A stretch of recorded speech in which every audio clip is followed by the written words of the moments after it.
This is not a story about the Investec Oaks and the Investec Derby replayers. We're quite sure that you've seen enough of that, if you can ever get enough of it. Tonight we take you behind the scenes for some of the things that you may not have seen. This is the Investec Derby Festival. And talent has all the talent in the world and clears away to win the Oaks. A record 27 for Leicester. And Lightshift wins the Oaks for Henry Cecil. And it's going to be a royal victory, I think. And it's going to be a famous victory as Ouija Board, ridden by Kieran Fallon, races away. No day would be complete without the one and only Frankie DETTORI. We are delighted, we are honoured to have you join us here, Frankie, on a very, very special day. And it's so nice to see the way in which you've bounced back, that resilience, that flamboyancy never seems to be suppressed. Absolutely, I mean, racing is in my blood. It's a shame that my Derby horse, Bunker, didn't make the lineup today. He ran a bit rusty at York. But nevertheless, the Derby special. I've got a couple of good rides on the day, and I'm here to soak in the atmosphere like yourself. You said off camera that you have a couple of decent rides, but the one that you're particularly bullish about is in the second of the afternoon. Yeah, absolutely. It's 6 furlong around the bend here. I'm drawn one, what it is an advantage. He won well at Chester last time, and worthy favourite. And they're off and racing. Jump away for the Woodcut. Out well, Baitha Alga in company with Burton Wood. They're the first two to show. Baitha Alga trying to hunt down the leader, and he's beginning to close down in the centre for Frankie DETTORI. Ballymore Castle is thundering out of the pack to give chase. Baitha Alga got first run over Ballymore Castle and will score. Frankie DETTORI on Derby Day wins the Investec Woodcut. Baitha Alga beat Ballymore Castle. I got it right. You're a gentleman. You know, these Jockeys Internationals are very special, but they're not anywhere near as special as they could be if you're not coming back to South Africa. What are the chances, Frankie? Well, I promised Tex that I will come, and if I don't come, I'll kick my butt. I can promise you, we miss you. We love you coming to South Africa. We'll be holding thumbs for you, and as always, thank you so much for giving us of your time. Nice to talk to you. Hello to all my fans in South Africa. Well, let's hope Frankie DETTORI is back in South Africa sooner than later. And now he's got to hurry to catch a helicopter to another meeting. And of course, Mr. Derby's seen arriving, Mr. Kieran Fallon himself. Helicopters arrive with regular monotony, bringing in dignitaries and jockeys alike. It really was like a mini airport as the Investec flag plummeted from the heavens to land on cue on the racetrack.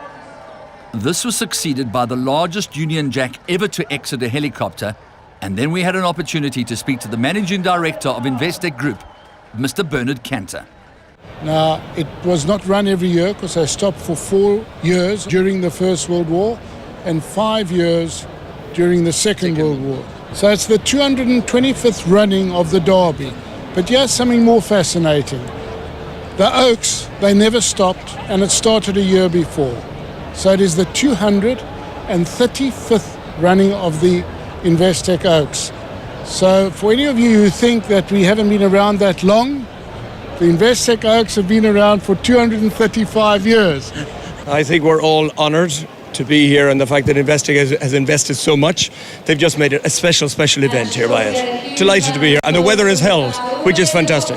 You know, Andrew, it's undescribable, really. You know, I'm so fortunate to be involved with Bernard Cantor and his whole team. You know, I've been here from the beginning of the Investec sponsorship, and to come back here, you know, to see the old faces and everything, it's just fantastic for them. What a difference they've made, you know, to this meeting. They stamped their mark here, and it's just fantastic, you know, for all of us in South Africa. You know, we should be very proud of Bernard Cantor and Investec. How did Investec get involved in the Derby? It is quite amazing, and I'm sure they're very clever businessmen. They probably didn't pay enough money for it. It's a wonderful event. It goes worldwide. I couldn't applaud them enough, and they put on a fantastic event. The South African banking company have taken this biggest race in the world, the most important race in the world, to these heights. And their branding, let's compliment them. They've done a fantastic job. Everywhere you look, their names. But it's gone to new heights. You know, Raymond van Niekerk has seriously pulled out all the stops here. That big island and the traffic outside there, yes, to these wonderful stands with all these banners flying, and everywhere you look, there's these, and they raised up their new profiles, the invitations on the cards, just amazing stuff. I think everybody in the world needs to learn how to brand a race meeting from Investec, seriously. I've often spoken to Bernard and to Marcus and whatever, and it is one of their greatest ambitions is to win an Epsom Derby, and we haven't really got seriously involved in English racing, but we're planning to. And hopefully one day one can stand here and not just come here to come and have a look at beautiful horses and fashion and a wonderful race course, but actually be a part of the whole thing. And it's the highest accolade that one can get in racing if you ever happen to win the Epsom Derby. To see Jimmy Fortune walk into the winner's enclosure today was so emotional. It was absolutely incredible. To see Frankie Dettori, to see Christophe Simon. These are all your boys. They are, Andrew. And meeting Jimmy today was emotional. His wife was a dear friend of ours and will long live in our memories. And it was amazing to see him have a winner today and for him to bounce back. It's always good, when you're that low that a win can only take you that high. But then he's got to go home to an empty home. So we feel for him. Indeed we do.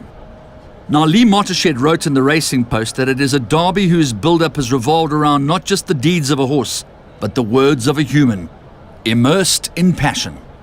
And the passion that drove you to sponsor this race is also measurable in monetary terms as a consequence of the visibility of Investec. I can tell you definitely, tomorrow with the lords and the ladies that are here and the name Investec, and I can watch it. We actually watch as the day builds up, how the deposits increase. We have to grow into it. It's way above what we can deliver at the moment. So the reputation and image is fantastic. And to all potential sponsors, I'll say it again, there is no better way to get your name across than through a piece of history. And there are lots of those around, whether it be football, whether it be racing, whatever. History gives you credibility and it gives you a firm foundation and confidence. I think people feel confident when you sponsor something like the Derby. So I would say to all of them that they need to get their act together and find something special to sponsor. But it is Tagruda who's moved through the lead. Tarfasha, Volume in Chiller running a massive race, trying to thread the needle. Tagruda it is who leads with over a furlong to go by a couple of lengths from Volume. Tarfasha in Chiller out of luck. Itimale stays on, but this at the moment is a one filly race, and that one filly is Tagruda, unbeaten, and Tagruda makes it 3 out of 3 and wins the Investec Oaks. And it's Australia who moves through with Kingston Hill. These two forge on in the Investec Derby. They go away. Arrod has moved through to dispute third place with Romsdal, then Ebanoran. They race now down with a furlong to go. It's Australia who is out in front. Kingston Hill in second place, and it is Australia forging clear by a length or so. Kingston Hill is trying to rally. It was written in the stars, a day of destiny, as Australia follows in her parents' footsteps and wins an Epsom Classic. The list of superlatives and accolades was long and illustrious. But suffice to say that it was Coolmore's 4th consecutive victory in the race, it was Aidan O'Brien's 3rd consecutive victory, and Joseph O'Brien winning the race for the 2nd time at just the tender age of 20. But for Lord Derby, breeding the winner is the real pinnacle of his breeding career. His ancestor founded the race and gave it his name. The world's most famous flat race commemorates the 12th Earl of Derby, and it was the 19th holder of the title who 10 years earlier on, from seeing Ouija-board carry his colours to victory in the Oaks, watched her son, sold for 525,000 guineas as a yearling, win the Investec Derby, sporting the silks of Derek Smith.